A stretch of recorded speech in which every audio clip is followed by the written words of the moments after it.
Before you get started, with KBucket, you first need to register. Go to the KBucket page, Content Hub, it says. From here, click on the register or login. If you're here for the first time, you need to first register and activate your account. We'll send you an email.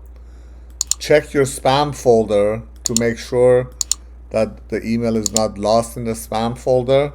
And then you log into your account, scroll down, and get your API key. This is the free API key. It allows you to use all of the features, up to 100 links per channel. From here, you then go to your site.